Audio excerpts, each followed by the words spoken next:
Are you okay with Shedeur not being QB2?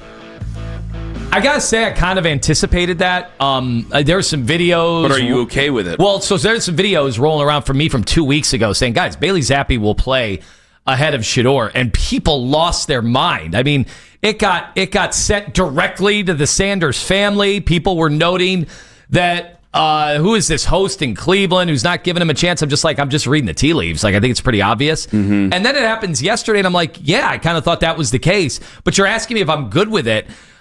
Guys, if all I'm hearing is Shedeur is way behind and has to play catch-up, then why would I expect them to make him the backup this week, where if Dylan Gabriel injured his hamstring in pregame warmups, that they would play Shedeur? No, they wouldn't. That would be ugly. That would be very ugly. I know that's hard for people in the Sanders hive to understand because they're not seeing stuff or hearing stuff. They live out of market. They are hearing the national media, people that they adore, say Shedeur is being sabotaged and he should play immediately and could play on other teams immediately. Look at the state of quarterback play in the NFL. But it's absent from reality, which is, I think we're a little closer to reality here, in that if you're just kind of listening to what's out there and listen to the reporting and you talk to some people that you can talk to, that they don't think he's close to ready right now. And that's, by the way, that's okay. But that's not the end of the world. That doesn't mean Shedeur Sanders' career is in flux, but he is a fifth-round pick. Like, it was always going to be an uphill battle in this situation. Do you still trust Kevin with these decisions about Shedeur? Oh, I don't think I do trust Kevin, because I think if he thought that Shedeur would be some miracle worker, then he'd already be the backup. Mm-hmm. But he doesn't think he's a miracle worker. Well, Jonathan said yesterday in the opening segment that Peterlin said that he thinks that Kevin just doesn't like Shedeur. I was like, I don't believe that's true at all. I don't believe that's true. Do you believe that's true? Does it matter whether he likes him as a football player or as a person? I didn't really get a clarification on that. I'm going to guess as a football player, like hopefully not a person. You can not like somebody as a person, but if you think they can help your football team, you'll yeah, it's the NFL. There is some meritocracy there. So do you... I don't think he dislikes him or anything like that. But it's harder to trust him. It's harder to make the argument to trust him because you just haven't been winning. And so when you haven't been winning, people come up with alternate ideas. But I do know he's desperate right now. There's a lot of desperation around it. The head coach is desperate. One thing I know a desperate head coach is going to do at the most important position in sports, he's not going to hold a guy back because he might not like him. Like, he's going to play him if he's doing everything to get ready to play. He has the wherewithal to do it. He's going to play him because he knows what I think every fan is kind of learning this morning, if they didn't already know, that this season you kind of chalk it up to it's going to be a lost season. Yeah, I'm pretty sure the head coach who can't just worry about his job here. Like, he wants to have a spot in the NFL for the next 20 years. I don't want to play the guy just because it's a lost season. I want him to be ready to go because I keep going. Did you watch any of the Manning Cast Monday Night Football stuff? Did you see? So there was that gets your bull running a little bit here, right? So Travis Hunter, he's out there on offense. He makes a circus catch. It's fantastic. And I believe during the Manning Cast, Eli Manning had said something about Travis Hunter basically not really practicing on offense. So what Eli said was, on offense, there were a bunch of hand signals to tell Hunter what routes to run. Now, Deion disputed that yesterday. They asked him yesterday, and Deion said that's not true, and that Troy called him to ask the same thing, and he told Troy. In fact, Deion said that's a lie. Okay. So Deion called it a lie. So Deion does care about the Jacksonville Jaguars. But I don't know. Well, he's asked about it. He's being asked about how he would run his practice. But I go, okay, I know that this offense, people and I know people who are around that offense. And I know that offense is clearly different from what you run in the NFL. And then I hear something like that, and I go, man, maybe Eli was told a lie? Would he just blatantly make it up? Would Eli just make it up? Here, we've got the clip. Let me pull it up. Okay, go ahead. They wouldn't just make something up like that on ESPN. I don't think they have to. For a second. All right, I don't think Eli Manning needs to come up with material. And in fact, listen to the name let me that hear he says clip. told him that. Here we go. Yeah, I talked to Liam Cohen. They said, when he was at Colorado, he practiced zero with the offense. He only practiced defense. They just kind of had a special system where they had signals. The coach would just signal the formation to him and then signal the route to him. So he just improvised. He just went out there, winged it as a receiver. So he's still learning right now how to be a receiver. I'm sorry. I know this is a deep dive, and we don't have Travis Hunter. But the reason I bring up Travis Hunter in that audio courtesy ESPN, he says Liam Cohen told him that about Travis Hunter, for crying out loud. So he might be. I don't think that Eli Manning's just lying his ass off here. So something somewhere isn't. Well, it had to have happened in a production meeting because Troy Aikman asked Deion the same exact thing. If Travis Hunter, who was clearly their number one guy, no disrespect to Jimmy Horn, who's clearly their number one, really isn't practicing, all right, well, what can you really do with your offense there? That's a lot to have to do with your best. I mean, he's a Heisman Trophy winner. He's the best overall player on the field, obviously. But then that goes to reason where you wouldn't be caught up with an NFL offense where, yeah, these are wide receivers. These are your everyday guys. And then you're throwing, and this is where it goes against Kevin. You're throwing no offense to Gage Larvadan, very fine guy, but Luke Floria, like you're throwing to those guys who at the time were practice squad guys and will probably get their crack at it now with the way the season's going. You're throwing to them, and you're not getting very many reps as it is because of your quarterback situation. Again, that goes against the risk of Kevin. That goes against the trust of Kevin. I don't want him. I really don't want Shedeur to be number 2 because I have to wonder about this and go, how much real practice did you get with these guys? It's maybe not fair to throw you out there. Like you could see a scenario where Shedeur gets thrown out there as the number 2 pick, number 2 quarterback. God forbid, Dylan Gabriel goes down against the Steelers, second quarter.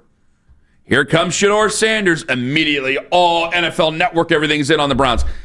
And he's still kind of like trying to figure out what's going on in this offense that's not tailored to him. It's going to look like the last time we saw Shedeur. That's exactly what it would look like. And immediately it's set up he was set up for failure. Yes. And I don't want to set him up for failure. That is absolutely what the prevailing thought would be. So I want him to play at some point this year because Andrew spelled it out with his moves yesterday and the day before. Ain't about this year anymore. So I want him to get his crack to play this year. But I want him to start at some point this year. I don't want him to come in the third quarter or anything like that because I have to wonder what Eli Manning said. I have to wonder even the contrary of what Deion said back to it, calling it lies for crying out loud. But it puts doubt in my head. And I go, hey, man, there's a lot of things about that offense that you and I know, and some things we've said on the air and some things we haven't said on the air.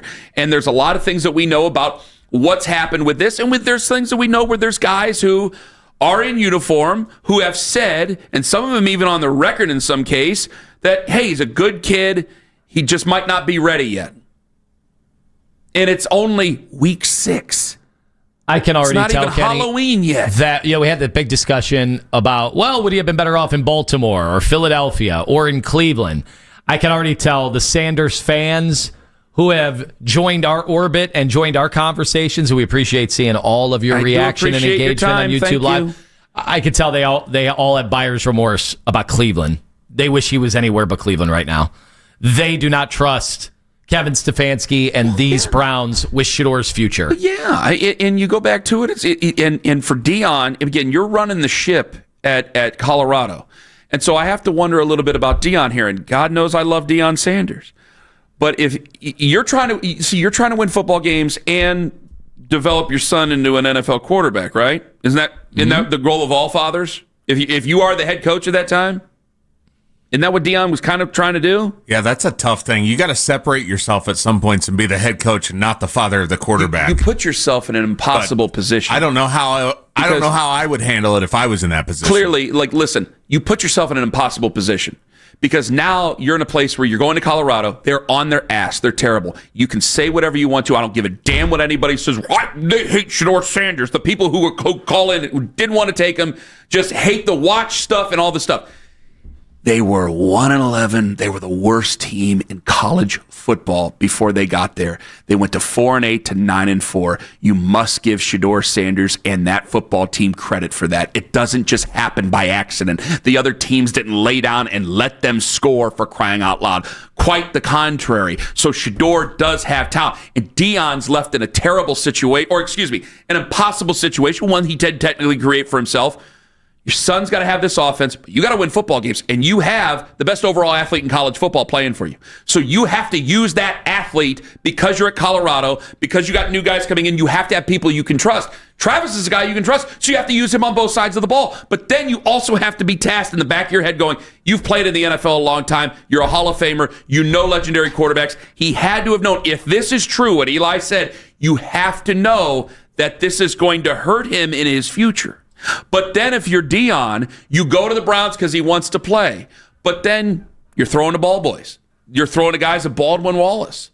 That's not getting that rep and get ready to play in the NFL. So now when they do go to Shedeur, and they will, you got to really do a lot to change that offense. And does that mean Quinshon Judkins, who has caught balls out of the backfield? Does that mean your running game goes away? Because they didn't really have one at Colorado. So I can't put him. The more I talk, the more I go, no, I don't want him as the backup quarterback. Not with this offense, no. I want him to be ready, give him a week, get him 2 weeks, whatever, to get him prepared to start. Let him start. Start the game. People hear that. It's going to be clipped. People are going to think you have something personally against Shedeur, and you don't believe in Shedeur. And you guys, listen, you can go back to the clips. I know a lot of people are dropping in. You can go back to the clips a couple of years ago. You can go back to the clip last year. You can go back to me talking about Deion freaking Sanders when I was a kid and all that other stuff. And if you guys don't believe any of that, then you flatly just have your head up your ass. I mean, that's all there is to it. So you can clip any damn thing you want. I know you're getting what you want out of this because you want me mad. And I'm mad. Listen, I have been on the record many, many times as a unabashed Deion Sanders fan and a fan of his son. So I don't give a damn what anybody wants to clip so they can get their views and so they can monetize their Instagram to make me look bad. Congratulations, I've made you money then. You're welcome that I've made you money. I want what's best for Shedeur, and I don't think throwing him in the second quarter if Dillon Gabriel goes down in this offense is the very best thing for him. If he's the backup emergency quarterback and two guys go down ahead of him, you got to do what you got to do, and we'll hope and pray. You got to do what you got to do. But when he starts, I want to see him play this year, and I want him to be as prepared as possible to play. And that doesn't mean being thrown into the fire at Acrisure Stadium in Pittsburgh, where we saw another guy's career end with the Cleveland Browns.